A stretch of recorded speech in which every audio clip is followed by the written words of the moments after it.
बोनई बदरिया परिगौ संझा, अगुआ भूला बनखंड मंझा। पिय अंते धन अंते रहई, चौपरी कामरी माथे गहई। फुलवा भार न ले सका, कहे सखियन सो रोय। ज्यों ज्यों भीजे कामरी, त्यों त्यों भारी होय। साहिब ने कहा कि जैसे यह पद के माध्यम से एक रूपक की तरह उन्होंने इस पद को लिया है कि जैसे बहुत से नर नारी सौदा लेने देने के लिए किसी दूर दराज बाजार चले। कुछ दूर चलने पर उन्होंने देखा कि घनघोर बादल आ गए तथा रिमझिम बारिश शुरू हो गई और चारों ओर संध्या वेला का दृश्य उपस्थित हो गया। रास्ते में विराट जंगल है, इसलिए अंधियारी घनी हो गई। उस भीड़ के पथ प्रदर्शक लोग स्वयं रास्ता भूल गए। उस भीड़ में कंबल का व्यापार करने वाले नारियां भी हैं, उनके साथ उनके पति नहीं हैं, इसलिए वे ज्यादा भयभीत हो गई। उन्होंने कंबल के गट्ठे सिर पर ले रखे हैं। उनमें से एक फुलवा नाम की स्त्री है, वह अधिक सुकुमारी होने से सिर पर रखे हुए कंबल के गट्ठे को संभाल नहीं पा रही है और रोकर सखियों से अपनी व्यथा कहती है कि ज्यों-ज्यों कंबल भीगते हैं त्यों-त्यों उनका वजन बढ़ता जाता है। सद्गुरु कबीर इस माध्यम से यह कहना चाहते हैं कि जिस प्रकार यह बाहर के बादल हैं और जब बादल आ जाते हैं तो बारिश शुरू हो जाती है, इसी प्रकार मनुष्य के मन में अज्ञान और भ्रम के बादल आ गए और अंतःकरण में घोर अंधेरा छा गया। विविध शास्त्रों की वाणियों के जंगल में पथ प्रदर्शक गुरु लोग स्वयं ही रास्ता भटक गए। जिस प्रकार बाहर बादल छा जाने से कभी कभी अंधेरा छा जाता है और कुछ बारिश की बूंदें गिरने लगती हैं, इस कारण से यात्रियों को बड़ी दिक्कत होती है जो लोग यात्रा करते हैं। साहब कहते हैं इसी प्रकार मनुष्य के जीवन में अज्ञान और भ्रम का बादल आ गया है। भ्रम का बादल यह है कि जो नहीं है उसे मान करके उसके पीछे भागना, और अज्ञान यह है कि जो सत्य नहीं है उसी के पीछे दौड़ना। साहब कहते हैं इसी तरह मनुष्य अज्ञान और भ्रम के बादल में पड़ा हुआ है। चारों तरफ अज्ञानता है, भ्रम है और उसी का पसारा है, उसी में मनुष्य दौड़ता है। दूसरा कुछ उसे मिलता ही नहीं। यथार्थ सत्य की तरफ आदमी का मन नहीं जाता। जहां भ्रम है, आप देख लीजिए, जहां भी भ्रम है वहां भीड़ लगी है। थोड़ा सा भ्रम की बात कर दीजिए, भीड़ खड़ी हो जाएगी। लेकिन सत्य कहने पर, यथार्थ कहने पर लोग दूर भागते हैं। यह पूरा संसार भ्रम का मेला है। साहब तो कहते हैं भ्रम बढ़ाती हूं लोक में, भ्रम मढ़ा सब गांव। वे कहते तीनों लोक में भ्रम फैला हुआ है। और सबसे गजब की बात यह है कि इस भ्रम के रास्ते में, इस अज्ञान के अंधकार में, ये जो धर्म गुरु हैं विभिन्न शास्त्रों की वाणियां लेकर खुद ही भटक भी गए और लोगों को भटका भी दिया।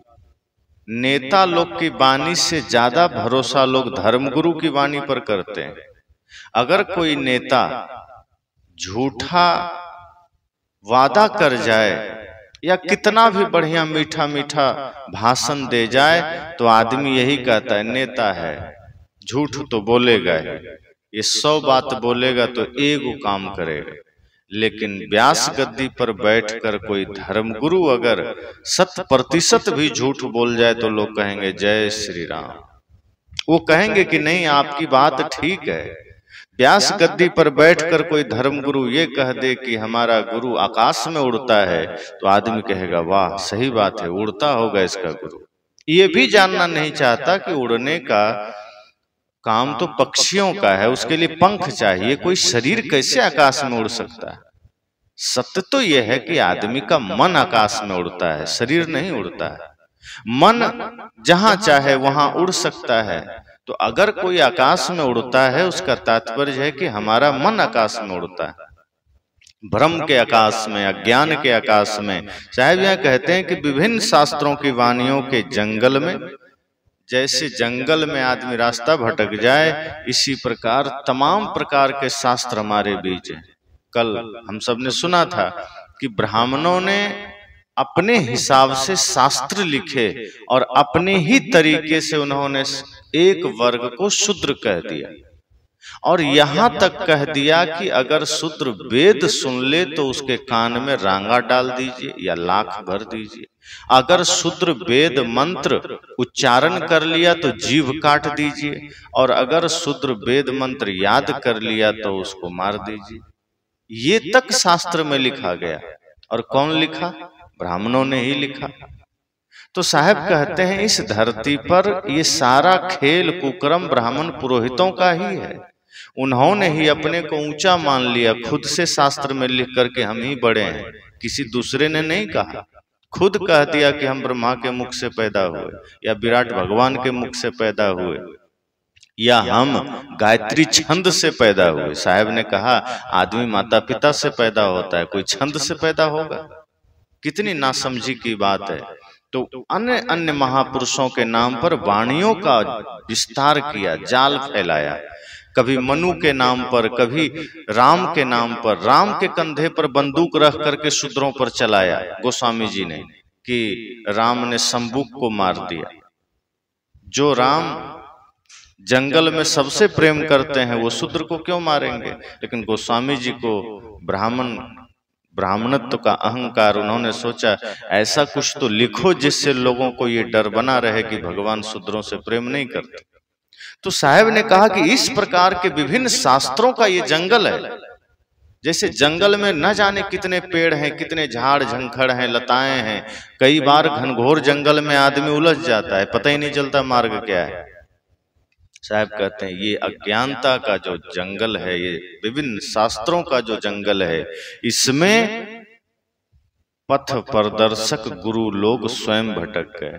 जैसे कोई रास्ता दिखाने वाला आदमी हो, वो हमें रास्ता दिखा रहा है, आगे आगे जा रहा है, और जाते जाते वही रास्ता भूल जाए तो क्या होगा? राही का तो और मामला खराब हो जाएगा। साहब कहते हैं ये जो विभिन्न शास्त्रों के वाणी जाल में जो गुरु लोग हैं वो खुद रास्ता भटक गए हैं।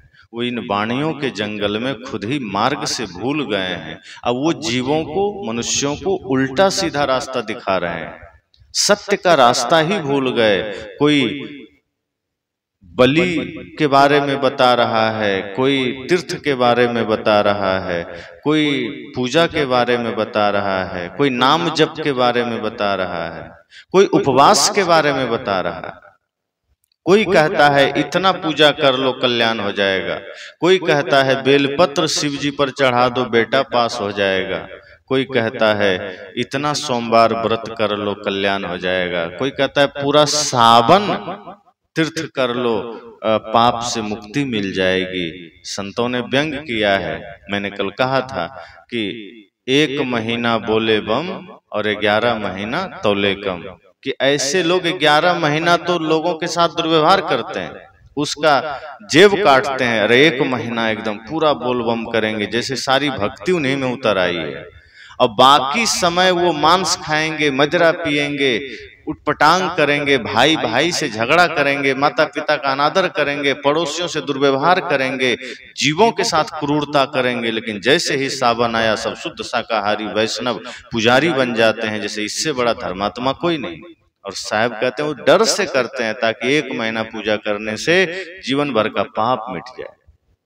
तो साहब कहते हैं जो पथ प्रदर्शक है वही रास्ता भूल गया है। जो रास्ता दिखाने वाला है वही रास्ता भटक गया है।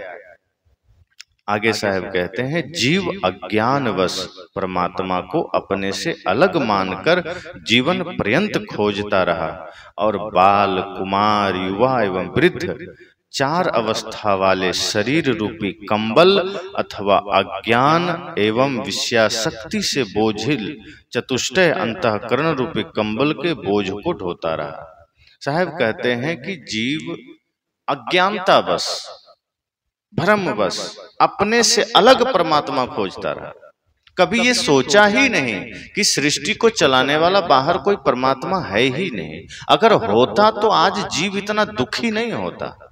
ऐसा थोड़े भगवान स्वार्थी है कि जो उनकी पूजा करेगा वो उसी का कल्याण करेगा। फिर तो वो स्वार्थी हो गया कि तुम मेरी पूजा करो तो मैं तुम्हारा कल्याण करूंगा। उनके नजर में तो सब समान है।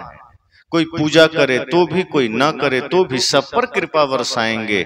आज कदम कदम पर आदमी इतना परेशान है, कितना दुख है, दर्द है, पीड़ा है, कष्ट है, तमाम तरह की परेशानियां हैं। भगवान होते तो क्या दिखाई नहीं देता? वो होते तो ठीक कर देते। तो सच तो ये है कि भगवान अपना ही काम नहीं कर पाए तो वो आदमी का काम क्या करेंगे। इसलिए साहब कहते हैं कि जीव अपने में ही अज्ञानतावश, भ्रमवश अपने से अलग परमात्मा खोज लिया कि बाहर कोई भगवान होगा, कोई परमात्मा होगा जो हमारे जीवन का कल्याण करेंगे, जो हमें मोक्ष देंगे, जो हमें शांति देंगे। साहब कहते हैं कोई बाहर नहीं। बाहर आप जहां भी जाएंगे कुछ भी नहीं मिलेगा। अपने ही श्रम का भरोसा करना होगा, अपने ही मेहनत करनी होगी, अपने से ही सारा काम करना होगा।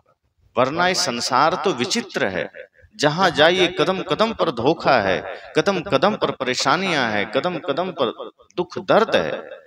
और इसको जिन्हें आप भगवान कहते हैं उन्होंने भी झेला। ऐसा नहीं है कि रामकृष्ण बहुत सुखी थे, उनके जीवन में जितने कष्ट थे कि उसका तो आधा भी हमारे जीवन में नहीं। तो जिन्हें हम भगवान कहते हैं वो भी कष्ट से बच नहीं सके, अपने कर्मों से बच नहीं सके। साहब कहते हैं इसीलिए अपने कर्म को पवित्र करिए, मन को निर्मल बनाइए और अपने आप का भरोसा करिए। जब अपने से बाहर आप परमात्मा खोजेंगे तो इससे क्या होगा कि फिर यह शरीर आपका धीरे धीरे भारी होता चला जाएगा। यह शरीर को साहब ने कंबल कहा कि जवान बाल है मतलब शिशुपन, धीरे से कौमार्य अवस्था आता है, फिर जवानी आती है, फिर बुढ़ापा आती है। अब धीरे धीरे ये शरीर भारी ही तो होता है। बचपना में जो उमंग है, जो उत्साह है, आप देखिए छोटे छोटे बच्चों को 24 घंटा अगर वो जगा रह जाए तो 24 घंटा हाथ पैर पटकता रहता है, थकता नहीं है। अगर किसी जवान आदमी को कह दिया जाए कि जैसे जैसे ये छोटा बच्चा कर रहा है वैसे तुम करो, 2 घंटा में थक जाएगा, वो नहीं कर पाएगा।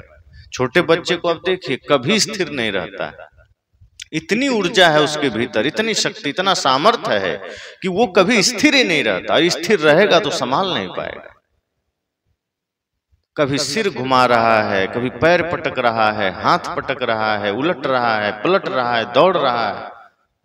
लेकिन आप एक बड़े से बड़े पहलवान को कहिए कि तुम्हें इतना ही काम तुम्हें भी करना है, बच्चे के साथ लेटा दीजिए, वो नहीं कर पाएगा, थक जाएगा। 2 घंटे के बाद वो कहेगा मुझे क्षमा करो, मैं बच्चे की तरह नहीं कर पाऊंगा। साहब ने कहा कि आपको ये मनुष्य शरीर मिला, समझो यही कंबल है।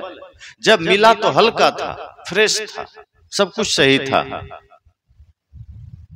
लेकिन धीरे धीरे बाल चला गया, अर्थात बचपना चली गई।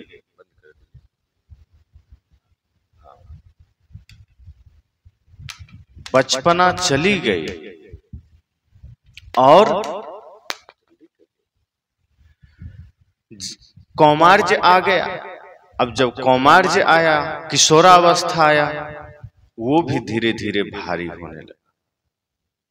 फिर थोड़ा वजन बढ़ा जीवन में, फिर हम बच्चे की तरह नहीं करने लगे, फिर अलग खेल शुरू हो गया, फिर अलग मस्ती शुरू हो गई।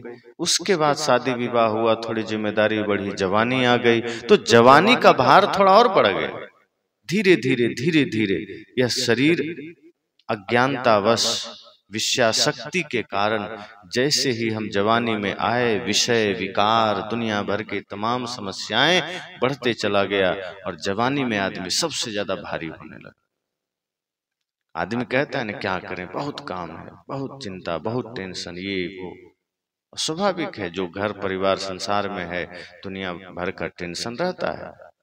तो साहब ने कहा कि आदमी के पास धीरे धीरे विषयों का वजन बढ़ता चला गया, यह मानव शरीर का वजन बढ़ता चला गया। और जब बुढ़ापा आई तो और ज्यादा वजन बढ़ गया कर्मों का।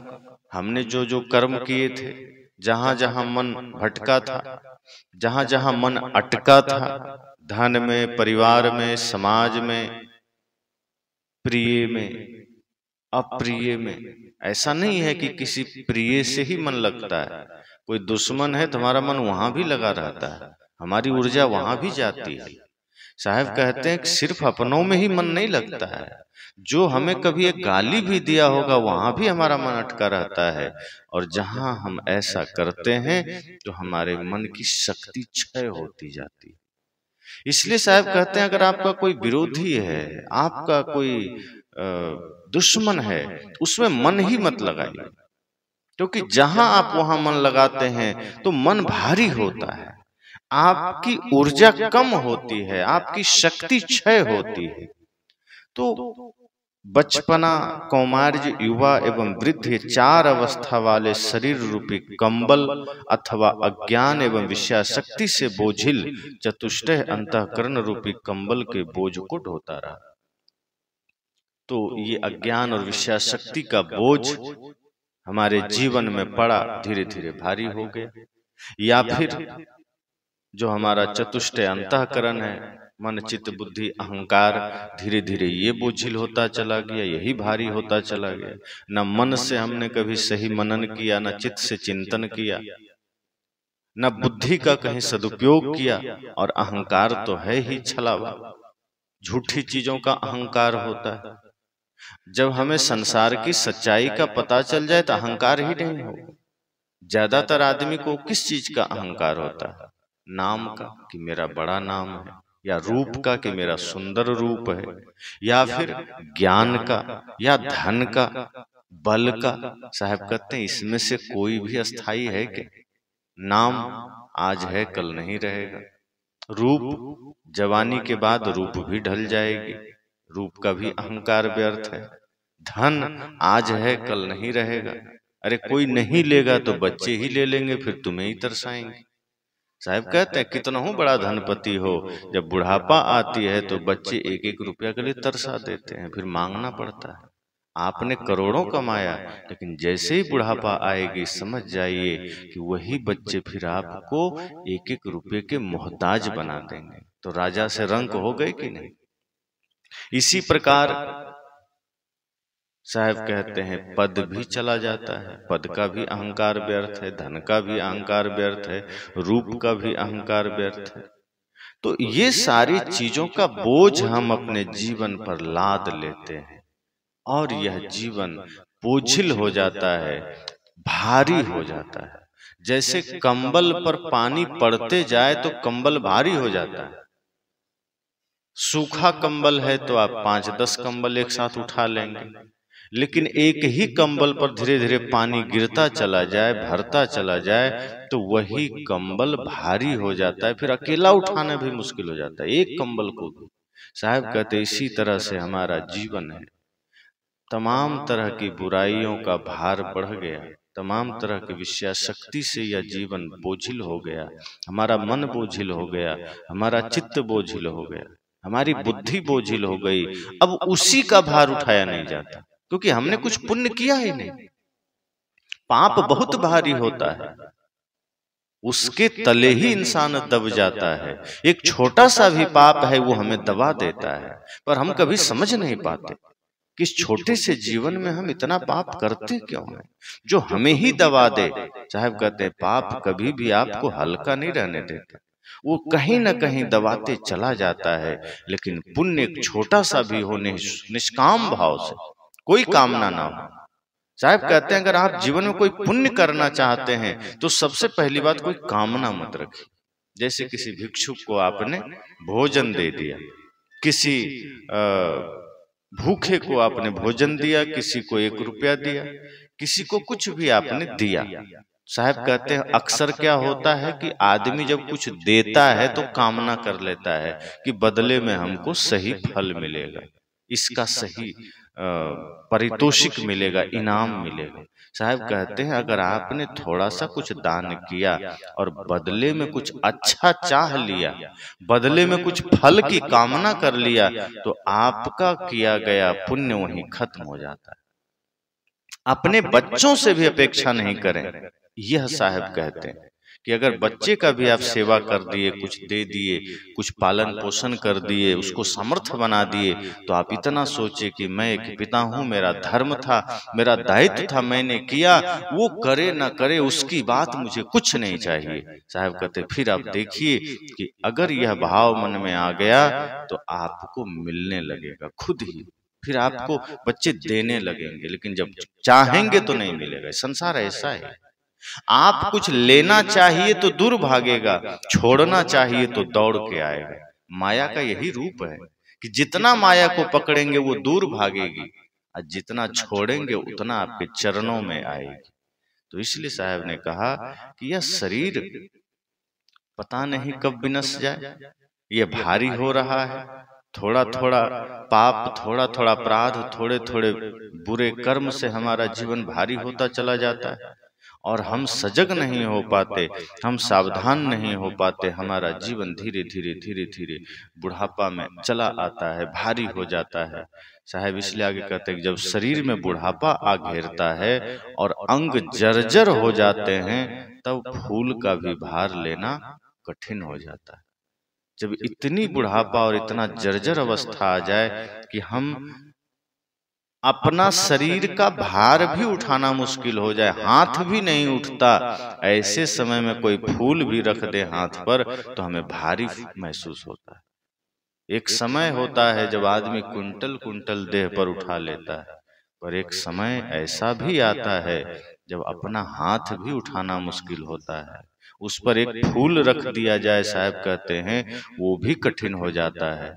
ऐसी अवस्था में मनुष्य परस्पर मित्रों से रोकर कहता है कि जैसे जैसे कंबल भींगता है वैसे वैसे वह भारी होता है, अर्थात जैसे जैसे काया निर्बल होती है वैसे वैसे वह असमर्थ होता है। जब हमारे जीवन में असमर्थता आती है, लाचारी आती है, तो हम रो रो कर कहते हैं, पर कौन सुनता है?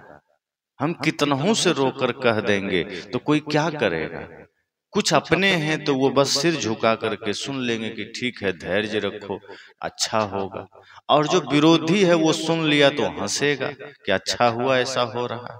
यही तो 2 तरह की बातें चलती कि अगर हमारे जीवन में कोई पीड़ा है, कोई समस्या है, अगर हमारा शरीर लाचार हुआ है, तो जो अपने हैं वो सहानुभूति देंगे, वो समझाएंगे कि चिंता मत करो, ये भी निकल जाएगा, कुछ धर्म करो, पुण्य करो, गुरु संत की सेवा करो, जीवन में उसका फल आएगा। लेकिन बस इतना करना कि कोई कामना मत करना। माता शबरी से राम जी ने कहा ना कि मैं तुम्हारे द्वार पर हूं, कुछ मांग लो। तो माता शबरी ने क्या कहा, प्रभु आपका दर्शन हो गया, इससे बड़ा फल क्या है, मुझे कुछ नहीं चाहिए, कोई कामना नहीं है। भक्ति ऐसी हो, सेवा ऐसी हो जिसमें कोई कामना नहीं है, कोई स्वार्थ, कोई मांग नहीं है कि हमने किसी को 1 गिलास पानी दिया तो ये नहीं कि हमें भी 1 गिलास पानी मिले, नहीं, मुझे भूखा भी रहना पड़े कोई बात नहीं, पर मुझे इसके बदले कुछ नहीं चाहिए। मैंने जो किया वो मेरा धर्म था, मेरा कर्तव्य था, मेरा दायित्व था, मैंने किया, बदले में मुझे नहीं चाहिए। जिस दिन यह भाव आ गया उस दिन हमें मिलना शुरू हो जाता है। और जब तक हम यह भाव नहीं रखते हैं, फिर हम चाहे करोड़ों कुछ कर दें, तो होता क्या है कि जहां बदले में मांग है, चाह है, तो बदले में फिर मिलता नहीं, वो हमारा पुण्य चला जाता है, क्षीण हो जाता है। इसलिए साहब कहते हैं शरीर निर्बल हो रहा है, हमारे जीवन में लाचारी आ रही है, हम धर्म का काम करें, पुण्य का काम करें, निश्चय ही हमारे पाप कटेंगे, हमारे विकार कटेंगे, हमारी समस्याएं मिटेंगी। निष्काम भाव से जब हम पुण्य करेंगे, हमारे जीवन में सत्य का उजाला होगा। इसलिए साहब कहते हैं कि हमारा जीवन निर्मल हो रहा है और हमने अपने जीवन में धर्म का दिया नहीं जलाया, हमने ज्ञान का दिया नहीं जलाया, हमने सत्य का दिया नहीं जलाया। अंधेरा है, स्वाभाविक है, रात्रि में हम क्या करते हैं, अंधेरी रात में अगर गाड़ी है तो गाड़ी की लाइट से हम काम चला लेते हैं, और कुछ भी नहीं है तो टॉर्च है, कहीं न कहीं हम लाइट की व्यवस्था करते हैं, ऊर्जा की व्यवस्था करते हैं, प्रकाश की व्यवस्था करते हैं। साहब कहते हैं इसी तरह जीवन में भी तो अंधेरा आ रहा है। धीरे धीरे न जीवन में भक्ति है, न प्रेम है, न सत्य है, न गुरु संतों के प्रति कोई सेवा का भाव है। धीरे धीरे अंधेरा ही तो आ रहा है, अज्ञानता का, विकार का, मोह का, लोभ का, ईर्ष्या का, द्वेष का, कामना का, ये अंधकार हमें घेर रहा है। ऐसे समय में हमने ज्ञान का दिया ही नहीं जलाया, ऐसे समय में हम भक्ति का दिया ही नहीं जलाया। साहब कहते हैं संसार का आप लाख विस्तार कर लीजिए, पूरी दुनिया पर राज कर लीजिए, पर जिस दिन मृत्यु आकर खड़ी होगी आपका हाथ खाली होगा, कुछ भी नहीं होगा, और वो साथ भी नहीं देगा। फिर आप जर्जर होंगे, आपका शरीर जर्जर होगा, आपका मन जर्जर होगा। कितना भी विषयों को इकट्ठा कर लीजिए, कितना भी धन इकट्ठा कर लीजिए, पर वो खुद एक दिन भार बन जाएगा। आपका कमाया हुआ बाहर का सारा विस्तार आपको सुख नहीं दे सकता, आपको शांति नहीं दे सकता। एक दिन संसार खुद आपके लिए वजन बन जाएगा, भारी बन जाएगा, और उसका ही भार हमें उठाना मुश्किल हो जाएगा। इसलिए साहब ने कहा कि नहीं, धर्म की कमाई करिए, पुण्य की कमाई करिए, वो इतना हल्का होता है कि वो आपको भवसागर पार करा देगा, वो आपको दुख से मुक्ति दे सकता है। इसलिए साहब ने इस पद में कहा, बोनई बदरिया परिगौ संझा, अगुआ भूला बनखंड मंझा। कि जैसे लोग जा रहे हैं जंगल में और सांझ हो गई, बोनई बदरिया, बादल छा गए, संध्या हो गई और धीरे धीरे बरसने भी लगा, और जो अगुआ था, जो हमें रास्ता दिखाने वाला था, वो बेचारा रास्ता भूल गया। पिया अंते धन अंते रही, चौपरी कामरी माथे गहई। साहब ने कहा कि जो पिया का धन था, जो अपना आत्मचेतन धन था, उससे हम विमुख हो गए, उससे हम भटक गए, अज्ञानता बस परमात्मा को अपने से अलग मान लिए, भगवान को हम अलग खोजने लगे, और जीवन पर्यंत हम उसे खोजते रहे बाहर ही। पिया अंते धन अंते रही, चौपरी कामरी माथे गहे। साहब कहते हैं फिर हम अज्ञानतावश परमात्मा को अपने से अलग मानकर जीवन पर्यंत हम उसे खोजते रहे, और चौपरी कामरी माथे गहई। इसका साहब कहते हैं कि ये जो हमारा बाल, कुमार, युवा एवं वृद्ध, चार अवस्था वाले शरीर रूपी कंबल अथवा अज्ञान एवं विषयाशक्ति से बोझिल चतुष्टय अंतःकरण रूपी कंबल को के बोझ को ढोता रहा। चौपरी कामरी माथे गहई। चौपरी अर्थात चतुष्टय अंतःकरण, या फिर हमारा जो ये बचपना है, किशोरा है, जवानी है, वृद्धावस्था, ये चार अवस्था के शरीर को हम माथे पर ढोते रहे, वजन ढोते रहे, या फिर चतुष्टय अंतःकरण जिसमें विषयाशक्ति का भार चढ़ गया, अज्ञानता का भार चढ़ गया, कामना का भार चढ़ गया, वासना का भार चढ़ गया, हम उसे ढोते रहे। और आगे साहब कहते फूलवा भार न ले सके, लेकिन हुआ क्या कि जब शरीर जर्जर हो गया तो फूल का भी भार भारी पड़ने लगा, वो भी हमें ज्यादा लगने लगा। तब हम कहे सखियन सो रोए, फिर हम दूसरों से रोकर कहते हैं कि क्या करें, बड़ी कठिन स्थिति हमारी हो गई, बड़ा कठिन समय हमारा आ गया, हम तो फूल का शरीर भार भी उठा नहीं पा रहे हैं। कहे सखियन सो रोए, ज्यों ज्यों भींजे कामरी त्यों त्यों भारी हो। साहब कहते हैं जैसे जैसे यह शरीर निर्बल हो रहा है, जैसे जैसे यह कंबल में विषयाशक्ति का छींटे पड़ रहे हैं, जैसे जैसे अज्ञानता से यह शरीर भींग रहा है, वैसे वैसे यह निर्बल हो रहा है।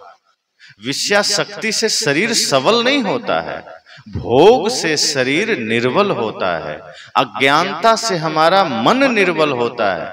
फिर हम उसे ज्ञान ध्यान शांति में नहीं लगा सकते, फिर हमारा शरीर योग में नहीं लग सकता।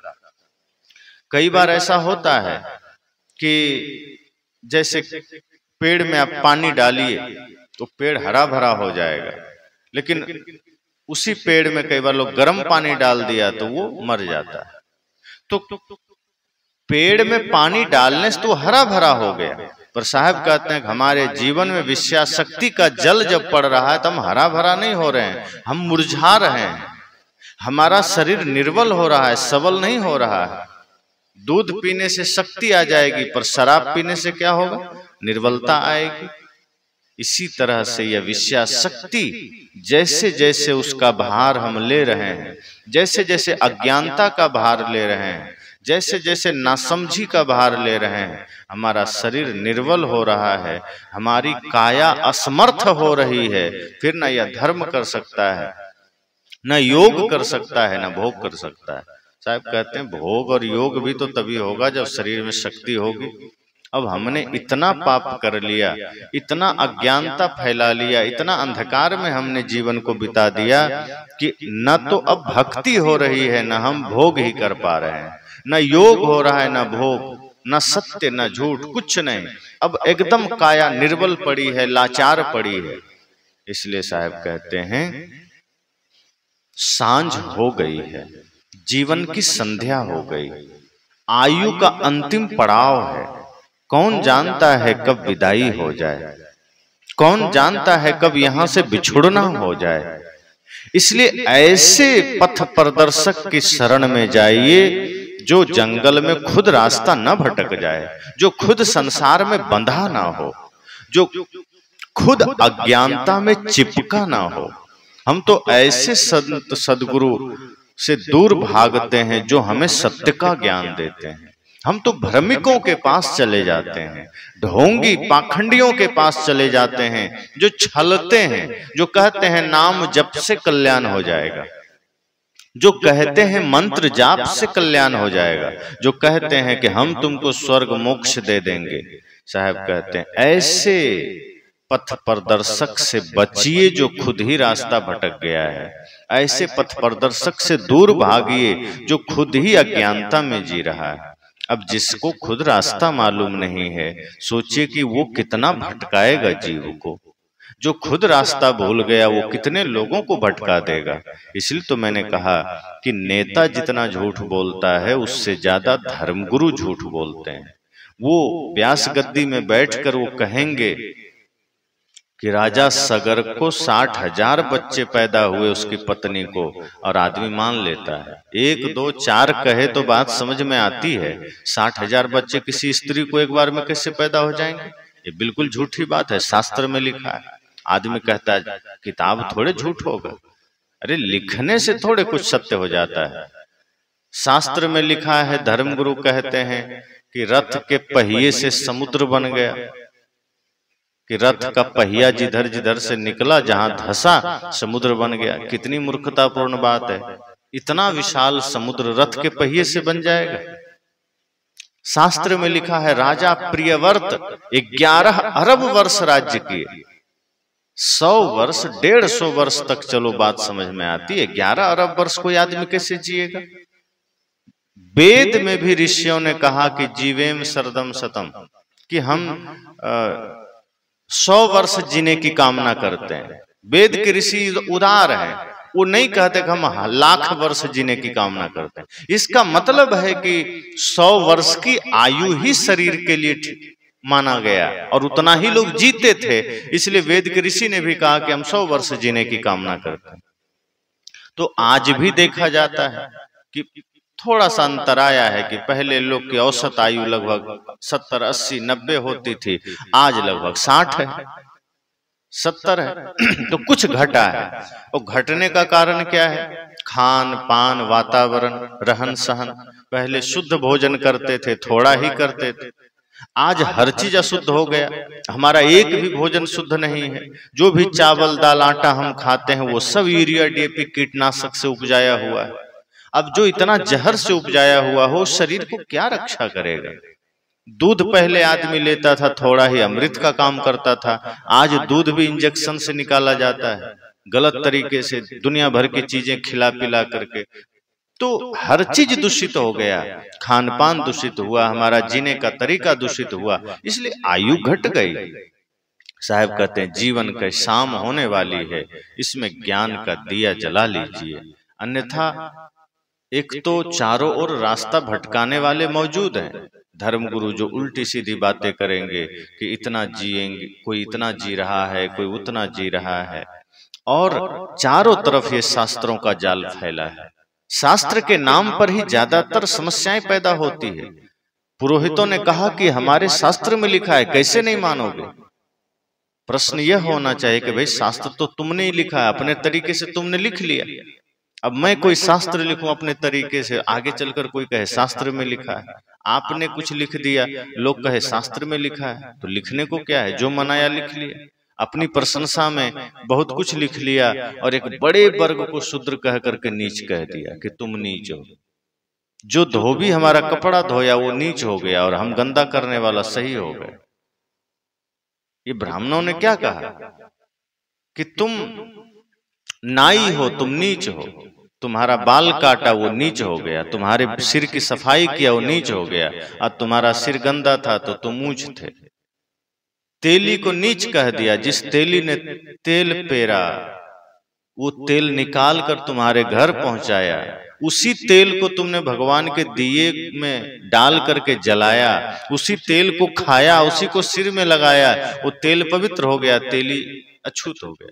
साहब कहते हैं शास्त्रों का जाल है, चारों तरफ इसका जाल फैला है, और एक वर्ग ने शास्त्र के नाम पर जो भयंकर जंगल फैला रखा है उसमें वही लोग पथ प्रदर्शक बन करके लोगों को रास्ता भटका रहे हैं।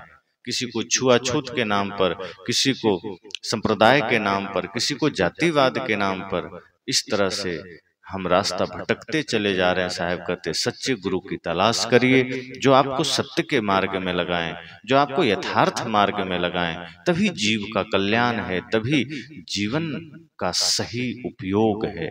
तो इस 15 रमैनी में साहब का कहना यह है कि सांझ हो गई है, अज्ञानता और भ्रम के बादल छा गए हैं।